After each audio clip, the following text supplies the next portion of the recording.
Bonjour à tous, bonjour Mélanie et Anne. Bonjour Fanny. Bonjour, Fanny et tous. Merci d'être là avec moi. Alors, nous sommes au mois d'octobre, c'est octobre rose. On avait envie d'aller explorer le sujet du cancer du sein parce qu'on connaît tous quelqu'un autour de nous qui peut souffrir de cette maladie. Quand je vous dis cancer du sein, quelles sont les premières informations qui vous parviennent? Alors moi, c'est alors déjà une grande ouverture de cœur et d'amour et ça m'amène à aller observer déjà le sein euh, avant son cancer. Mhm. Le sein, les seins, euh, voilà, c'est la direction que ça me propose. Ok, alors, je te laisse aller voir tout ça. Anne, qu'est-ce que tu as vu toi? Alors, la première info qui est venue, c'est le fameux slogan, la lutte contre le cancer. Oui. Et là, en fait, j'ai ressenti dans ce mot lutte et le mot contre comme la même énergie qui crée enfin, la maladie.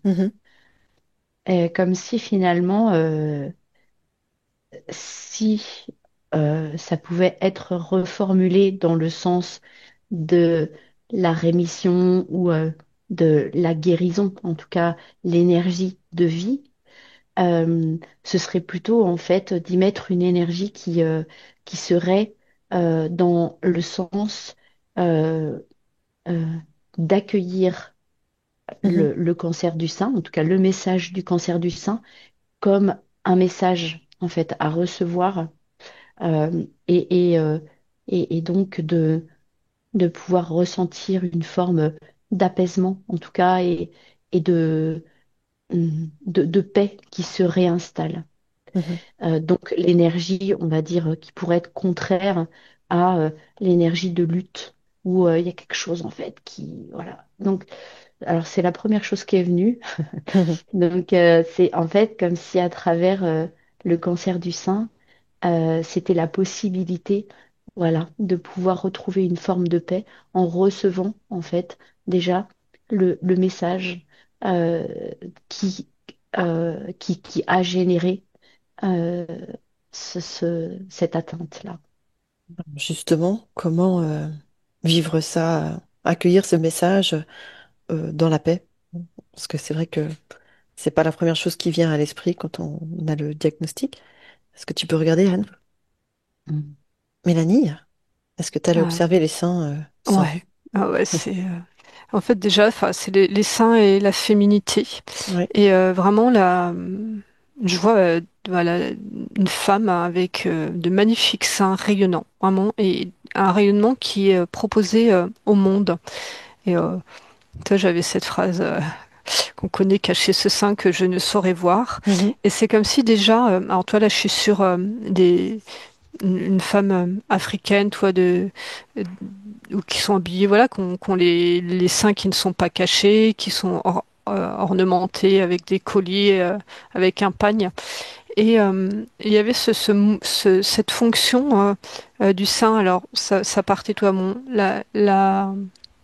l'utérus qui est l'espace de création, de créativité, mais comme l'espace cloisonné, feutré, fermé, dans lequel les choses peuvent maturer en toute intimité.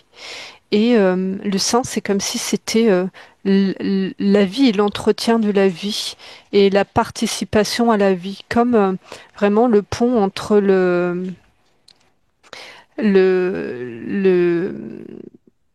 la terre-mère qui est nourricière et la femme est porteuse de la terre-mère nourricière. Et au travers de son sein, elle est porteuse de cette énergie de la matrice de vie qui est dans un premier temps un espace de création et dans un deuxième temps la vie, c'est-à-dire la vie dans son mouvement et dans le temps. Et donc le sein de la femme est cette représentation offerte au monde pour la vie et pour participer à ce mouvement de vie. Et donc là, enfin, je vois vraiment qu'il y a quelque chose alors il y a certainement sur un plan une volonté de vouloir camoufler, cacher le sein, de peut-être le traumatiser. Et en tout cas, c'est pas sa place. Euh, Ça montre vraiment pour chaque femme d'aller observer ce mouvement entre mère ou pas mère, entre ce mouvement intérieur de création et cette capacité de l'emmener et de l'offrir à la vie et de porter fièrement en fait sa poitrine et de la laisser rayonner. Mhm. Alors, qu'est-ce qui fait qu'un sein accueille ensuite une maladie comme un cancer? Est-ce que tu veux regarder ça? Alors, attends, juste avant, ça me montrait un peu le fonctionnement énergétique, Ok. comme voilà. Alors bon, il y a l'allaitement en fait qui passe par la poitrine, donc de création, et je vois plutôt au niveau du mamelon et de ce qui en sort, et énergétiquement, il y a aussi quelque chose de fort qui se passe à ce moment-là. Et donc, bah, concrètement, quand la mère alimente L'allaitre? son enfant, ouais. Euh, donc là, pour l'instant, ça m'amène plus d'aller observer cet allaitement et la fonction Ok, énergétique de l'allaitement et de cette relation de la mère à l'enfant. super. Alors, je te laisse aller regarder. Anne? Alors, l'image que j'ai eue là, c'est comme si je voyais le ciel, enfin, comme si c'était une espèce de grande matrice en fait inversée là, comme voilà un tissu vivant Mhm, et qui était en forme justement de sein et avec comme le mamelon en fait au centre qui était comme le puits en fait euh, à partir duquel toute cette énergie vitale, la source en fait de vie pouvait couler sur cette terre-là. Donc voilà, on parlait de ouais, la matrice de vie et que vraiment la représentation de ce qui vient comme alimenter, nourrir en fait et permettre à cette source de vie de pouvoir justement inonder en fait la, la terre en fait et l'humanité. Et ben du coup en fait voilà c'était cette représentation-là. Euh, et donc sur le plan terrestre, je voyais comme si la matrice euh, enfin de la Terre, donc là plutôt la matrice euh, art- artificielle ou enfin en tout cas qui porte en elle justement toutes ces charges traumatiques, eh bien, c'est comme si finalement la même forme en fait de ce mamelon était comme toute noire en fait, parce que justement il y avait une rupture de connexion entre les deux, où il y a des espaces comme ça, des grégores qui sont reliés à des charges émotionnelles et traumatiques en fait, qui ont perdu la connexion avec justement la source. Voilà. mhm, Et donc, après, ça m'a montré comment ça se représente justement sur la femme et donc qui est atteinte d'un cancer du sein. C'est que, en fait, la zone tumorale, c'est comme si c'était la représentation justement du champ mémoriel qui porte des, des charges traumatiques en fait.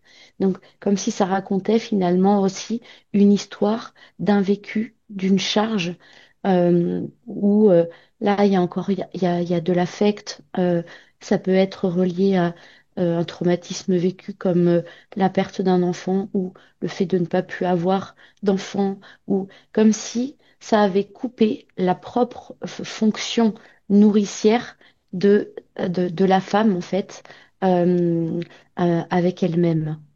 mhm, Alors, enfin, c'est comme ça que ça me le montrait, en fait.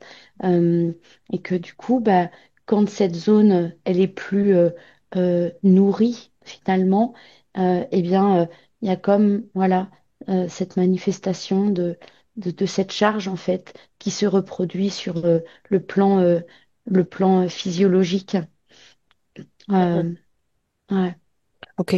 Et donc, si tu prends quelqu'un qui souffre de ce cancer, euh, le fait d'avoir cette information, qu'est-ce que ça peut, enfin, comment ça peut l'aider par rapport au fait de s'apaiser? Tu sais, tu te rappelles d'accueillir et de... Je te laisse regarder. Ouais. Mélanie? Ouais. Alors moi j'étais sur une femme qui allait, donc vraiment voilà avec son enfant au sein, comme voilà le processus euh, de que j'ai décrit de passer d'une part invisible et intime à créer, donc à Mhm, donner naissance à une création et après la mettre en vie, de mettre un mouvement. Et en fait dans ces moments d'allaitement il y a, bon, physiologiquement pour nourrir l'enfant, mais il y a comme un mouvement énergétique qui se crée, et comme si, voilà, c'était une chacun y participe. Donc voilà, la mère nourrit, mais elle insuffle dans ce mouvement énergétiquement cette notion de vie chez l'enfant, en activant les sens.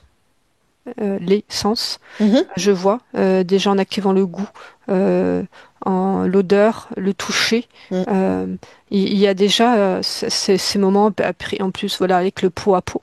Ça active les sens, donc c'est activer les sens. Peut-être qu'on peut l'entendre aussi activer L apostrophe les sens. Je pense qu'en langage des oiseaux, les deux sont justes et ça donne vie dans ce réel, dans cette famille à l'enfant. Mais dans l'autre sens, toi, il y a les deux mouvements de l'enfant qui vient lui aussi mécaniquement activer quelque chose.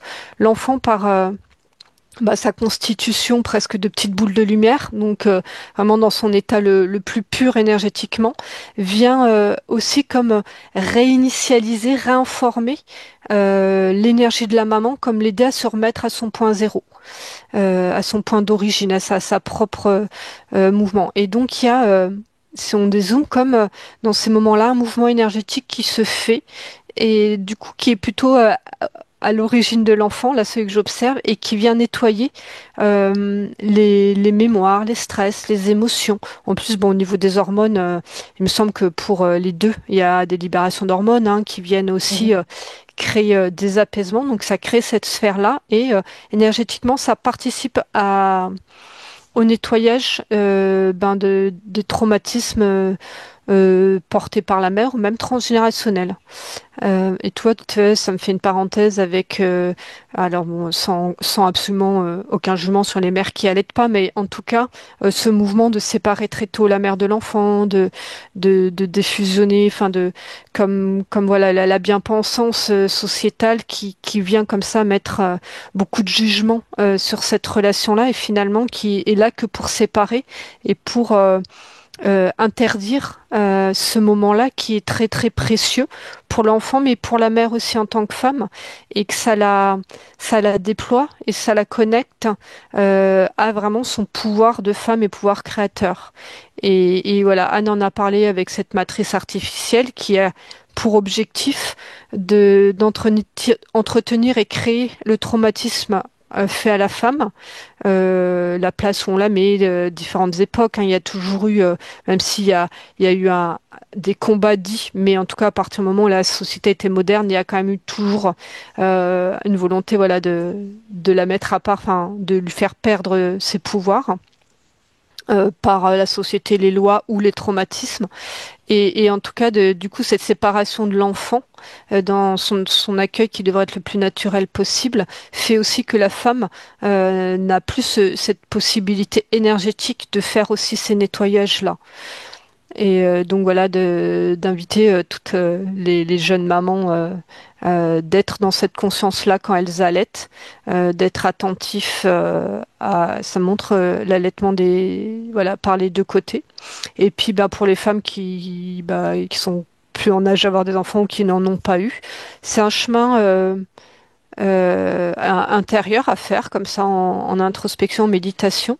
Et je vois d'accueillir vraiment une énergie alors d'amour parce qu'il y a une ouverture de cœur, mais de se replonger dans cette capacité créatrice et d'offrir au monde qui on est. Donc, ben, les mères offrent un enfant, mais on peut offrir plein d'autres choses. Donc, il y a ce mouvement d'accueillir de l'intérieur et tu vois, comme pour faire ressortir par le point énergétique, je vois que les deux mamelons sont des points énergétiques, faire ressortir et rentrer aussi dans le circuit complet de l'appareil gynécologique, donc toi l'utérus, enfin voir comment les deux ovaires participent à ça, voilà ça, et recréer ce mouvement-là d'accueil de ce support structurel, mais de ce que la femme énergétiquement propose au monde. Mhm. Pour faire circuler la vie, en fait, c'est ça? C'est ça. Mm. Et ça peut être fait en conscience, même si voilà, on n'a pas d'enfant à allaiter. D'accord, super. Anne? Donc moi, ça me montrait que finalement, un des messages du cancer du sein, c'était euh, comme cette illusion de séparation, hein, de se Mhm, croire séparé de sa propre mère nourricière, avait été comme amplifiée, comme pour à un moment donné, en fait, se sentir comme déconnecté finalement de ça. Euh, et donc énergétiquement, ça crée comme voilà, une séparation qui semble être déjà présente en fait sur cette terre, en fait, dans ce monde incarné. C'est un peu mhm, le jeu, hein, de la matrice, hein, de pouvoir voilà, nous faire ressentir que finalement nous sommes des êtres séparés, isolés les uns des autres, et que un des messages phares en fait du cancer du sein, comme si dans la vie il y avait eu comme des événements traumatiques qui manifeste euh, à travers le cancer du sein encore plus finalement ce message de là, je me sens encore plus coupée, je me sens encore plus isolée de cette énergie de vie. Et avec justement, bah, pour message sous-jacent de et si finalement je me reconnectais, je reprenais conscience que je suis finalement cette énergie de vie aussi, que j'en ai jamais été vraiment coupée, que ça pouvait justement permettre de se remettre dans le mouvement de la vie, dans être en lien avec les autres, donc être en lien avec soi et être en lien avec justement toute cette matrice de vie qui vient comme finalement se réimprégner dans tout le corps, comme si la vie pouvait recirculer par voilà tous ces canaux, tous ces circuits. euh, et que du coup, il y a comme à la euh, ouais, en fait, la sensation d'être euh, comme à nouveau en fait euh, en contact avec cette énergie de vie. Et ça me montrait que ça pouvait être aussi un exercice de visualisation, enfin, où mhm, tu vois, de se ressentir là comme ça, avec la conscience, le contact et le senti de toute cette énergie qui me traverse. Donc, c'est la vie en fait que je suis, en fait, qui me traverse et que de visualiser cette énergie qui repart en fait un petit peu dans tous les espaces, redynamise, euh, reset en fait justement en fait tous les espaces qui ont besoin de l'être. C'est comme réactualiser, remettre dans une forme de norme la vie à partir de la vie. Voilà. Et mhm, que tous les espaces qui sont sans vie ou ces cellules cancéreuses, justement, qui sont la vie qui s'est dégradée parce qu'elle porte du coup ces charges, bah, c'est comme finalement petit à petit euh, euh, ouais, réactualiser. En fait, c'est ça. C'est vraiment une forme de remise à zéro à partir de justement voilà, cette énergie de vie qui est l'énergie créatrice, l'énergie maternelle que porte la femme en elle, hein, parce qu'elle est aussi celle qui porte la vie, qui lui permet de pouvoir éclore, mais l'enfant qui sort du ventre de la maman, finalement, porte aussi cette vie. Et c'est comme reconnaître que même si je suis séparée de ma maman ou de ma grand-mère universelle, c'est cette énergie, en réalité, même si je me vois séparée d'elle, je ne l'ai jamais été, je ne le suis pas. Voilà, donc c'est un peu comme ça que je vois ça. C'est un peu le chemin à l'envers, le parcours du fœtus en fait qui naît ou de l'enfant qui naît ou de cette femme qui finalement se croit séparée de cette mère nourricière, de faire le parcours, de revenir comme à l'état fœtal, à l'état de cellule, à l'état de voilà la première cellule qui est la vie elle-même et qui la porte et qui finalement c'est juste comme euh, comme on appelle ça, les, les, les cellules qui se divisent en fait. Voilà. Mhm. Mais les Le cellules qui se morula. divisent, voilà, c'est ça. Et que finalement, tout part de la même cellule à la base. Et euh, voilà, c'est comme ça que je vois ça en fait. C'est comme voilà, permettre de revenir à cette cellule primordiale finalement qui porte en elle toutes les autres et que voilà, on peut revenir finalement à ça. Et en tout cas de le ressentir et de s'en réimprégner dans tout notre corps physique et justement y compris les seins qui portent ce message-là, en fait, Mhm. avec tout l'appareil gynécologique et tout le système hormonal, tout le système enfin, physiologique de manière beaucoup plus large. Ah, super. Merci, Anne. Mélanie? Euh, bon, euh, je suis dans les mêmes observations que Anne, Mm. un peu si on peut amener sur des causes, il y a vraiment quelque chose de l'ordre de l'émotionnel, d'émotion. Alors, toi, je déplié, ça peut être, alors c'est en lien avec tout ce qui est femme, la féminité, fille d'eux, d'un traumatisme, alors soit vécu dans cette vie-ci, ou soit voilà, ça peut être en transgénérationnel. Enfin, en tout cas, il y a comme voilà ces blessures liées aux femmes qui sont transmises et que le sein peut être en capacité de, toi, il y a une notion un peu de filtre énergétique, de réinitialisation de ce mouvement énergétique. Et donc la plupart sont nettoyés, mais des fois, voilà, il y a comme un agglomérat de mémoire qui est trop important ou qui est, tu vois, comme si c'était trop gros et que ça passait pas dans le filtre, c'était bloqué dans le filtre et donc le sein emmagasine en tout cas ce profil de traumatisme.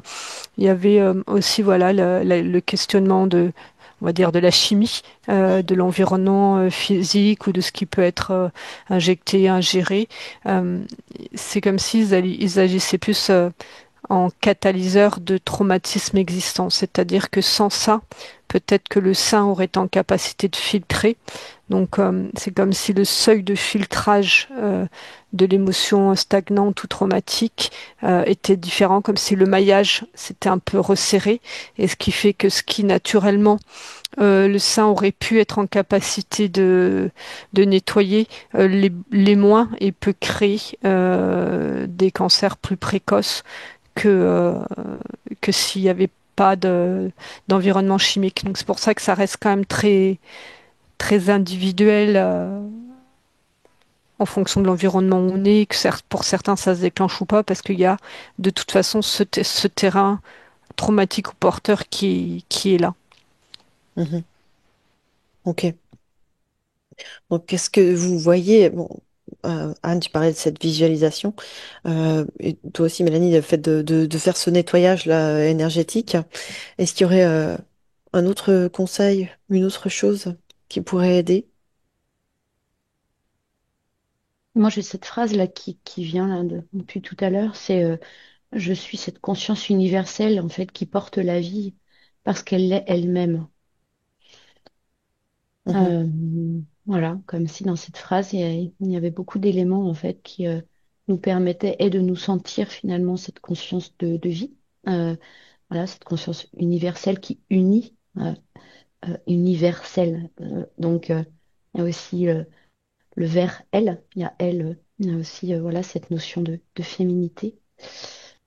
Euh, et que à travers ça, le fait de se ressentir comme ça, être cette conscience universelle, il y a comme une forme de réunion, en fait, qui peut nous permettre justement d'apaiser tous les champs émotionnels et traumatiques, de défocaliser finalement de la maladie en tant que telle, mais au contraire de plutôt à nouveau, en fait, se sentir nourri, et nourrir soi-même l'énergie de vie. Voilà, il y a quelque chose en fait où c'est, et si je suis à nouveau maintenant le message qui m'a été transmis, je peux retrouver cet élan vital en fait qui est complètement connecté à l'énergie de guérison que je peux réactiver en moi. Euh, Quand on parle de guérison, c'est pas guérir au sens médical du terme, on fait vraiment appel à l'intelligence en fait de cette conscience universelle qui sait exactement comment se recréer à partir d'elle-même. Voilà. Mhm. Ouais, super. Mélanie? Ouais. C'était ouais, dans la même idée hein, que Anne, en tout cas nous par notre axe d'observation, hein, Mhm. on parle pas du médical et de la prise en charge Tout à fait. médicale choisie par la personne, mais finalement ça participe aussi au choix qu'elle veut faire pour elle-même. C'est d'observer en elle à quel moment un élan de vie a pu être bloqué sans même qu'elle en ait conscience, et de mettre de la conscience sur tous ces élans de vie intérieure. Et j'en reviens, toi, à la première observation de Anne, c'est cette notion d'être en lutte contre, d'être vraiment au combat. Et réussir à s'observer intérieurement pour pouvoir retrouver un centrage et une posture d'une énergie de vie vertueuse qui va venir introspecter, comprendre dans son propre chemin, champ énergétique, qu'est-ce qui peut être limitant ou créer voilà cette accumulation de mémoire plutôt que voilà ça recrée un cercle vertueux comme voilà une fontaine qui se remet en route et qui va donner la possibilité au corps de s'auto-guérir. Alors s'auto-guérir, mais aussi du coup quand je dis ça, c'est pas un miracle, hein, mais d'être dans un mouvement vertueux qui va accueillir les thérapies aussi qui vont être proposées et vraiment observer ce chemin-là parce que voilà, il y a quand même toute la voie médicale qui est un choix personnel et malgré tout, ce choix d'être dans ce mouvement vertueux, d'être dans la posture de c'est pas l'autre qui me guérit, c'est pas la chimie qui me guérit, c'est un aide, un soutien, mais je reste souveraine de ce moment-là de ma vie et d'être dans une conscience des choix faits. Il y a vraiment comme une recherche de profondeur dans l'épreuve et comme bah, observer évidemment, hein, il y a tout le cheminement d'apprendre la maladie de traumatisme. Hein, c'est voilà, ça fait comme un mouvement émotionnel à suivre, à accompagner. Mais une fois que voilà, c'est posé, que les deuils sont posés, d'être vraiment à son écoute et ça me montrait les cercles de femmes qui peuvent être selon l'espace duquel ça part, ça peut être aussi vertueux que non. En fait, si c'est des cercles de femmes qui viennent alimenter cette volonté de confrontation et d'aller contre et de se battre, Mhm. ça peut être contre-productif par rapport à d'autres cercles de femmes qui vont être dans cette volonté de se fédérer pour comme voilà le mélange des parcours différents de toutes ces femmes qui sont dans cette recherche de retrouver un mouvement vertueux. Ben on va dire il y a un soutien, un exemple comme ça, comme effet miroir, quelqu'un qui a vraiment enclenché ce mouvement-là parce qu'elle est plus en avant dans ce cheminement va impulser la bonne direction, tu vois, comme si ça allait donner un là et être un Mhm. soutien pour les autres, mais vraiment dans cette recherche vertueuse. Euh, voilà, ça c'est vraiment important d'être attentif à ça et que ça peut être voilà soit vraiment un vrai soutien, soit contre-productif. Excellent. Anne? Ouais, ouais. Oui, c'est intéressant parce que c'est ce que je voyais. J'avais cette image de être avec soi. Donc être avec soi, accueillir, être avec aussi, hein, ce qui s'est présenté à un moment donné là, à travers un cancer du sein. Et là, il y a cette notion de prendre soin de soi. En fait, il y a quelque chose en fait où ça revient dans un mouvement d'accueillir, d'aller avec, d'être en lien. Et je voyais effectivement des mouvements comme ça de femmes où, à travers justement le cancer du sein, dans ce mois, là justement d'octobre, octobre rose, c'était comme remettre de la joie, remettre de la vie, et que si le message du cancer en fait a été reçu, c'est-à-dire que à nouveau, je me sens être cette femme, je me sens être cette énergie de vie, être cette mère nourricière pour moi-même et pour le monde. Là, il y a quelque chose qui fait que j'ai plus besoin en fait du cancer du sein parce que le message a été reçu et maintenant je peux garder des super copines et continuer finalement être dans ces cercles, mais on n'est pas dans une idée de lutter contre quelque chose, on est dans une énergie de vie qui va s'auto-alimenter et s'amplifier comme une espèce de catalyseur comme ça d'amour et de joie qui est l'énergie finalement de la cellule saine, on pourrait faire ce rapport.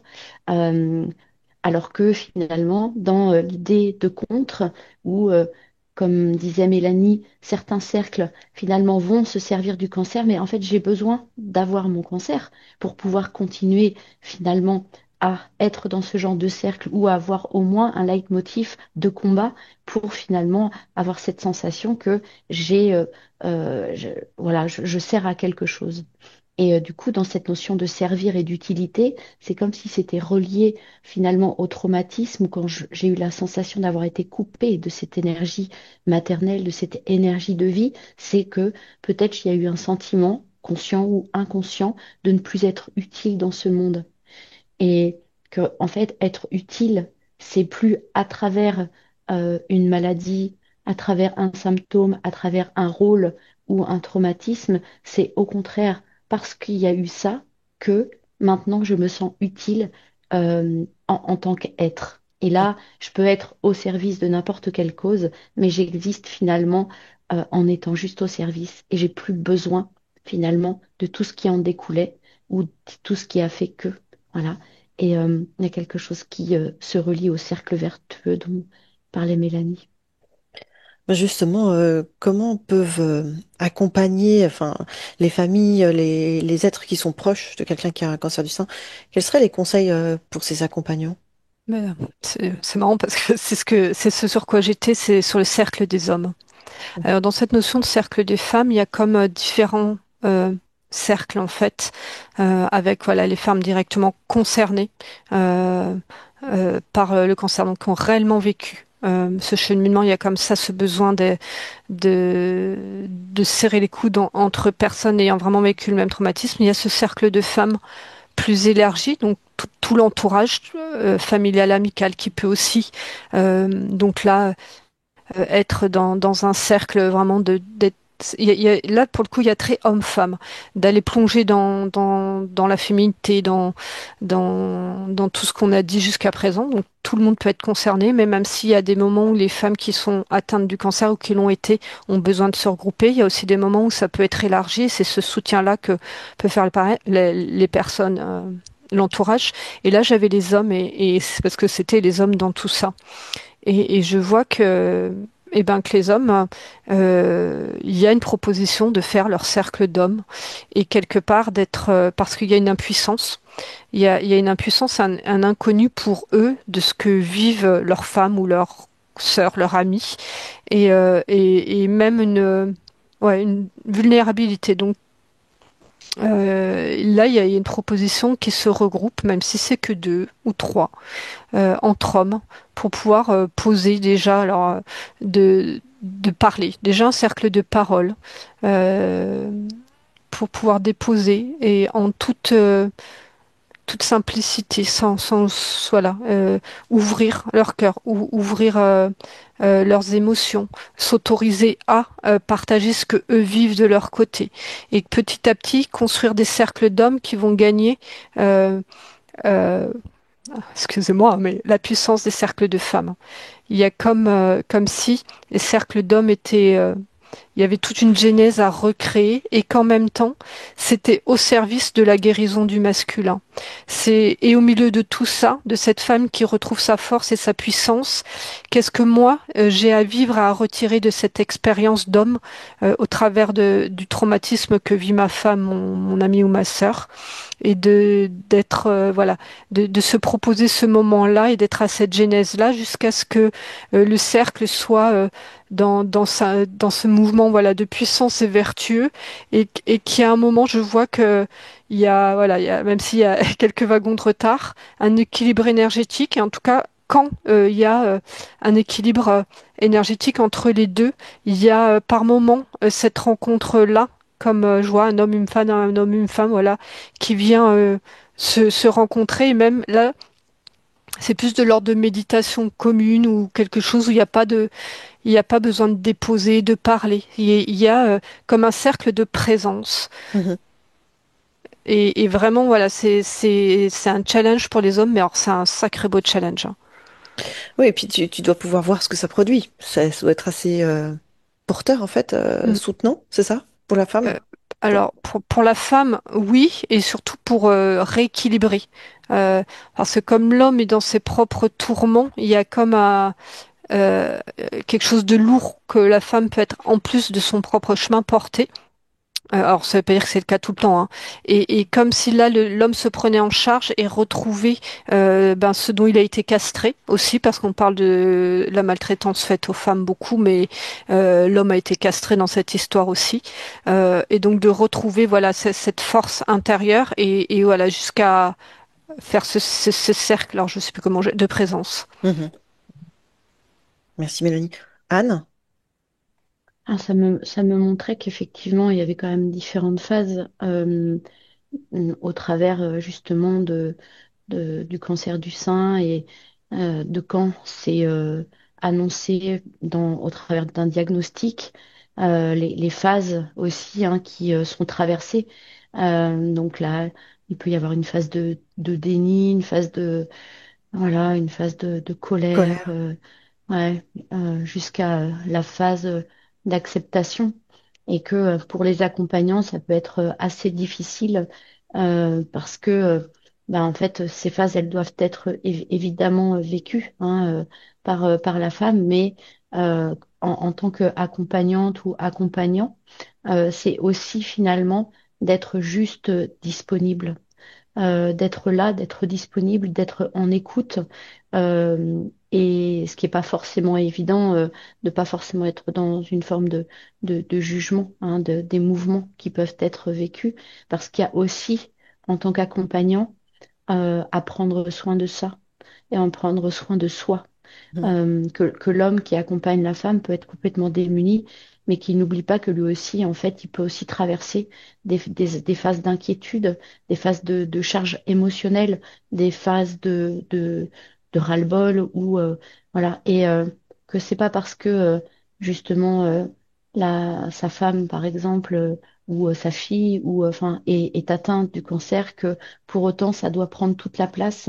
C'est de ne pas s'oublier soi-même aussi quand on vit justement à travers l'autre bah, la période de la maladie.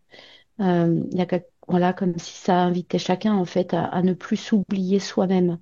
Donc ça, je trouve ça intéressant, enfin en tout cas de ce que j'observe, c'est que finalement être à l'écoute de l'un et de l'autre, c'est partir du principe que peut-être il n'y a plus de victimes ni de sauveurs, l'invitation à sortir justement de ce triangle-là, voilà, de jeu, de rôle, mais que on peut juste être en présence de soi et être en présence de l'autre, voilà, comme une forme je crois que c'est Mélanie que j'entendais tout à l'heure, tu disais cercle de présence. En fait, c'est vraiment, c'est accueillir, quoi. Accueillir et ne plus soi-même, en fait, se mettre en arrière ou, voilà. Voilà, ça ramène aussi à une forme de conscience de soi, de ce que j'observais et que, effectivement, l'homme peut complètement retrouver, en fait, sa juste place à travers la notion du cancer du sein parce que en étant là, présent, il permet aussi finalement à la femme qui est atteinte du cancer du sein de pouvoir à nouveau se sentir être la femme qui peut aussi observer son homme qui est là, qui fait de son mieux, qui n'a pas toujours les mots, et qui peut y avoir comme ça quelque chose de l'ordre de l'amour en fait qui se remette euh, en circulation. Voilà. Donc, par rapport à cette notion d'accompagnement, c'est, voilà, en tout cas, ce qui me venait vraiment complètement, c'est sortir de l'idée qu'il y a une victime parce que maladie, aussi Mhm. difficile que ça soit, mais c'est en remettant de la conscience de ça, dans ça, c'est que chacun a vraiment complètement en fait sa juste place dans ce parcours, mais vraiment voilà, au travers de cette présence, cet accueil, et peut-être que c'est là où l'accompagnement en fait se fait de manière la plus juste. En tout cas, chacun fait de son mieux de toute façon. Mm. Mhm. Tout chose? Ouais, ouais, bah avec les enfants, Ouais. dans les familles. J'observais voilà comment ça se passait pour les enfants et je vois que les enfants sont vraiment dans le même flot et le même flux énergétique et émotionnel des parents et que ben, pour que les enfants le vivent au mieux, ben c'est voilà le mouvement de l'adulte et de tout ce qu'on a proposé là, si tu veux, comme même s'ils vont vivre les up and down, tous ces cheminements, mais en fait ils vont apprendre du cheminement que les parents se proposent. Et ça me montrait vraiment dans ce cheminement, il y a le rapport à la mort. Et en fait, c'est comme si pour ce qui allait traumatiser le plus l'enfant, ça va être si les parents restent bloqués sur la mort d'un point de vue émotionnel et sidération intérieure, d'une peur de ce potentiel, d'un potentiel fin de cette maladie et que si voilà si la peur de la mort reste bloquée malgré voilà une envie de comme si c'était l'émotion refoulée, le sujet le non dit, le sujet qui est le plus dur à aborder, même voilà dans le couple, que ça peut pas être entendu, la femme peut garder pour elle cette peur-là parce que déjà que ça déstabilise, voilà, je veux pas ouvrir cette boîte de Pandore. Et finalement, si elle veut aider CDL et aider ses enfants, il y a cette boîte de Pandore à ouvrir, à leur accompagner de façon voilà divers. Hein. Ça peut être dans la spiritualité, ça peut être dans une religion, ça peut être en psycho avec un psy. Enfin voilà, peu importe. Mais si la femme n'ouvre pas cette boîte de Pandore et que l'homme ne le fait pas non plus, les enfants vont rester en mémoire traumatique, bloqués sur cette peur-là qui reste comme ça en écho.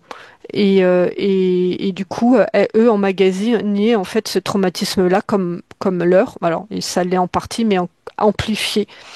Et que quand la femme arrive à ouvrir cette boîte de Pandore et finalement être apaisée, quelle que soit la finalité de cette expérience-là, c'est pour l'enfant un apprentissage, alors subtil selon l'âge, avec des enfants un peu plus grands, vraiment ouvrir la parole, pouvoir euh, ouais, ouvrir la parole complète, pouvoir déposer sur ces sujets les plus graves, c'est aussi un cadeau offert par la maman à ses enfants de cette expérience-là, de cet apprentissage. Elle dépose une force et quelle que soit la fin, et si la fin malheureusement est le décès de la personne, l'enfant, si cette ce cheminement a été fait, cette boîte de Pandore a été ouverte, que la personne voilà sent que ben malgré voilà ce qui est mis en place, il y a une fin. Ben la perte du parent va être beaucoup moins violente et traumatique, même si ça reste un traumatisme. En tout cas, ça va apaiser beaucoup plus de choses que si ce sujet restait tabou et que cette boîte n'a pas été ouverte. Mhm. Mm. Ouais, ouais, parce que ça me ramenait là à cette notion de présence et il y avait la présence sidérée et mutique où là j'observe un système familial qui est complètement euh, voilà comme bloqué en fait à travers justement voilà l'annonce en fait de la maladie et au contraire la possibilité justement d'être dans cette présence vraiment ouverte et bienveillante et là où je voyais la parole circuler où vraiment avec l'importance vraiment d'être dans cette parole ouverte, libérée autant que possible et d'avoir conscience que si voilà un schéma comme ça de mutisme peut s'installer chez l'un ou l'autre, soit la femme qui est atteinte du cancer, d'ailleurs certains hommes aussi je vois en fait ont aussi des cancers du sein. ça existe. Mhm. Euh, que finalement un enfant ou un parent en fait se retrouve comme bloqué par rapport justement à la question de la peur de la mort ou de l'évolution de la maladie.